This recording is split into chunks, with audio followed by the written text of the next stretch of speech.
morning, everyone. This is Mike C. coming at you from 1,700 kilometers over Europe. This is part 2 now of our tobacco-themed Plants and Society webcast, so I'm going to jump right into it, assuming that you've seen part 1, of course. So this is Europe, and when we last left our beloved plant, tobacco, Nicotina tabacum was making serious inroads in mainstream European society. Throughout the 1600s, tobacco really moved from the scallywags and sailors and ruffians of the port towns into the middle class and eventually upper class society in Europe. It really became popular on all fronts. It was a recreational drug. It was a way to show sophistication. It really became popular. But in order to fuel this, the tobacco had to come from somewhere, right? As you would assume. And this somewhere just happened to be the Virginia colony. So we're going to fly into the Chesapeake Bay area of North America, otherwise known as the Tobacco Coast.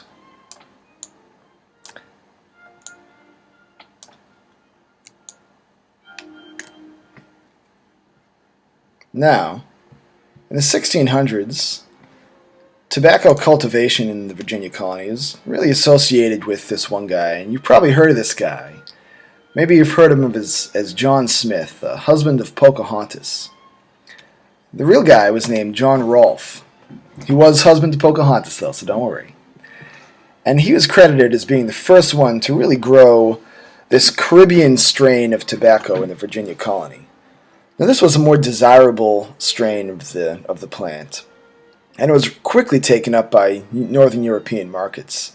It was a real staple of the success of the Anglo-American, North American colonies in general. The British ascendance to dominance of the Atlantic slave trade during the 1600s, this was really dependent on the trade of this hugely popular herb that really dominated the income into the British crown by the early 1600s, 1614. British ships laden with this stuff were just swarming throughout the ports of England and the Netherlands and Northern Europe, much to the chagrin of physicians and doctors at the time, though. As you can imagine, these guys, they saw the writing on the wall. They demanded that tobacco only be consumed under the prescription of a doctor. And, they were ahead of their time, weren't they? Several sources mention that tobacco was so valuable at the time that it was even used as a medium of exchange instead of cash, or as a way to collateralize debt. So, you can come take the house, take the wagon, and take the tobacco bales. So this really shows the importance of tobacco and the value of it as a commodity at the time. It's worth its weight in gold a lot of the time. The Dutch settlement in what is now New York City was actually founded on a tobacco field as well. Greenwich Village was known by the natives of the area as the Tobacco Fields. However, an unfortunate byproduct of this economic boom, of course it wasn't good for everyone, right, was, of course, slavery. And the rapid expansion of slavery in particularly the Virginia colony. Now in the 1600s, it wasn't uncommon for white owners to work alongside their African indentured servants in the fields. Non-Christian Africans were brought over to work for several years in indentured servitude after their baptism, and then they would be essentially freed into the colony to live as citizens. Now, this practice eventually gave way to full-on chattel slavery at the end of the 1600s, early 1700s. This was already being practiced by the Dutch, and the British kind of got the idea, So more labor was needed on the farms, and it was considered less costly to outright own the labor of servants as opposed to pay them. So we all know how that went. Now it's possibly worth mentioning here the differences in culture of tobacco plantations versus rice and cotton plantations. Now tobacco in colonial America was more of an artisanal craft. It tended to be produced on smaller farms by connoisseurs and experts. Rather than aiming for big economies of scale, tobacco farmers worked smaller plots with more highly selected and highly skilled slaves. These guys basically honed their skills and expertise over many years, and this is in real contrast to the Deep South and the cotton and rice plantations where slaves were worked harder, they were less skilled, and they were more easily replaced. There's ups and downs though, because basically male slaves were preferred on these tobacco plantations. So it was quite common to break up families, to bring the husband or elder brothers or males out of the family unit and into these tobacco plantations to develop their trade, as opposed to cotton plantations and rice where family units were basically kept together. So clearly there's ups and downs here. Now the increase in production on these farms during the 1700s, this really spawned the growth of a social class in Europe known as the tobacco lords. These were basically an agricultural group of loan sharks. They would issue large amounts of debt to colonial farmers and basically expect high annual returns, forcing these Virginia farmers to assume the risk of the natural disaster and the crop failures. And essentially, this is one of the causes of the American Revolution.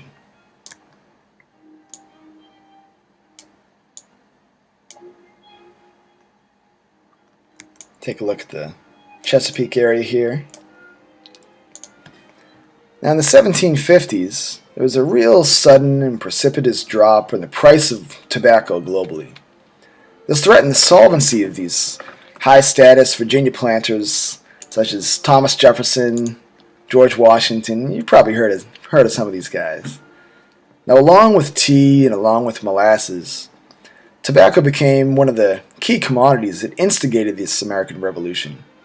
Some even referred to this war as the Tobacco War. Now, following the war, demand for tobacco in Europe hit all-time highs. The Seven-Year War in Europe and the occupations that spread throughout Europe following the war, they really ingrained Europe with this familiarity with tobacco and the use of tobacco. It really seeps deep into European culture at the time, as well as into North Africa and the European colonial world in general, the Philippines, India. And during the French Revolution, which soon followed the American Revolution, the French masses began to consume tobacco in a different way. They started to smoke cigaritos to try to distinguish themselves from the snuff-consuming upper classes. Now, this form of smoking mini cigars had originated in the working classes of Spain, as portrayed in the work of Goya here. Eventually, it spread out of the Mediterranean via Napoleonic and revolutionary France. And from the Mediterranean, it really stretches into European mainstream culture. So globally, the use of tobacco in the 1700s really takes off. In 1847, a German immigrant to England named Philip Morris moves to Bond Street and opens a small tobacco shop. You know, the rest is history there. I'm sure we've all heard of the notorious Philip Morris Company providing so much smoke to us. And also, across the pond, in New York City, literally the first Chinese immigrant to New York was a man named Ah Ken. Ah Ken moved from Guangzhou in southern China and arrives and opens a cigar shop in Manhattan. The success of this shop actually served to draw more Chinese immigrants to the neighborhood. He helped set them up, housed a few people above his shop, and eventually this neighborhood became Chinatown. All thanks to the developments of Ah Ken and his one smoke shop here. I found that pretty incredible.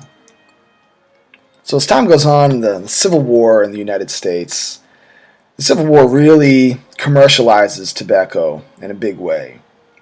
Tobacco is taxed to pay for the war effort, and it's during this time that we see the appearance of the cigar box artwork, as well as the real branding of the stuff. Like I said, it's given as rations to Union soldiers. So the further you see this creative kind of advertising explosion during the time. This is really exemplified by Durham's and by Lucky Strike. Lucky Strike was named aptly after the California Gold Rush. And it's said that this explosion in creative advertising is what led us to the modern advertising industry that we have today. You can really see a lot of these ads are targeting kids, huh? Cartoons, and this Durham ad with the school children. I'm sorry. Just wouldn't fly today, would it? So still by 1900, the sale of cigarettes in the U.S. is outlawed in a number of states. However, worldwide, it's estimated that 4.4 billion cigarettes are sold globally in 1900. This market is really dominated by a few key players. The American Tobacco Company. This company was trust busted by the Sherman Antitrust Act in 1907, but it really spawned a number of just as big and important players. This controversy grows over time because cigarettes are removed from the list of drugs by the newly formed FDA in 1908, thanks to the tobacco lobby.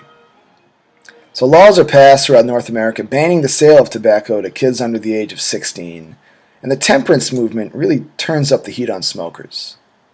New York even passes a law in 1906 preventing women from smoking in public. Because of the heavy use of cigarettes in New York City, about a quarter of the nation's tobacco sales and consumption take place in New York in the early 1900s. So you see these kids, they like to puff. So this European, real cultural association and familiarity with tobacco really starts to come over and make its real inroads in North America, especially after the turn of the 1900s, the 20th century.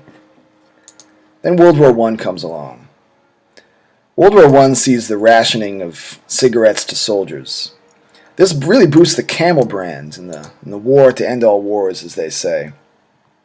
Camel really moves to high prominence here, and essentially a generation of people who fought in the war, who stayed at home to support the war effort throughout North America, throughout Europe, they really all become addicted to cigarettes, or the majority become addicted to cigarettes.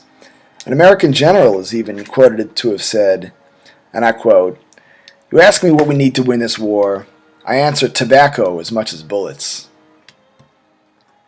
So the mass manufacturing processes that were developed during the war led to the large-scale spread of cigarette distribution and advertising. And it was even associated with the women's suffrage movement. So we're going to fly to Chicago for this one.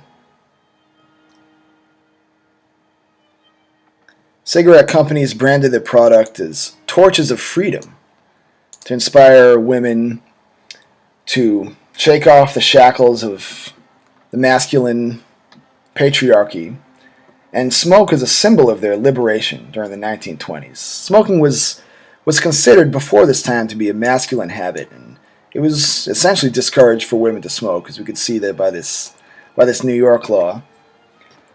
Tobacco essentially doubled its sales, these big companies. They simultaneously, won over the hearts of a post-war, roaring 20s generation. And ads really began to take on a Freudian dimension, incorporating some of this Freudian theory that was becoming popular at the time.